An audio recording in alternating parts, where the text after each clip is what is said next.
Focus TV international breaking নিউজে আপনাদেরকে স্বাগতম। আসুন জেনে নেই আজকের প্রধান সংবাদ শিরোনামগুলো। প্রধানমন্ত্রী তারেক রহমানকে অভিনন্দন জানালেন চীনের প্রধানমন্ত্রী। যুক্তরাষ্ট্রের প্রখ্যাত নাগরিক অধিকার নেতা ও ধর্মযাজক জেসি জ্যাকসন ৮৪ বছর বয়সে মারা গেছেন। পাকিস্তানের নিরাপত্তা বাহিনীর ৭ সদস্যকে নিজেদের কবজায় রাখার দাবি করেছে বেলুচিস্তানের বিচ্ছিন্নতাবাদী গোষ্ঠী বালুচ লিবারেশন আর্মি BLA। মাদাগাস্কারে ঘূর্ণিঝড় গেজানির তাণ্ডব, ৫৯ জনের প্রাণহানি।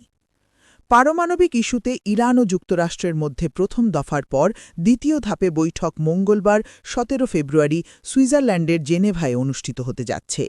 এ নিয়ে ইতোমধ্যে জেনেভায় পৌঁছেছেন ইরানের পররাষ্ট্রমন্ত্রী আব্বাস আরাগাচ্চি।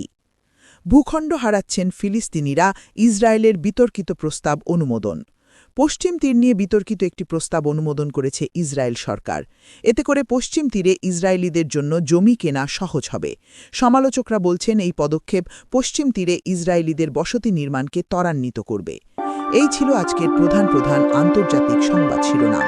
আমাদের পরবর্তী সংবাদ দেখার জন্য ফোকাস টিভির সাথে থাকুন। ধন্যবাদ।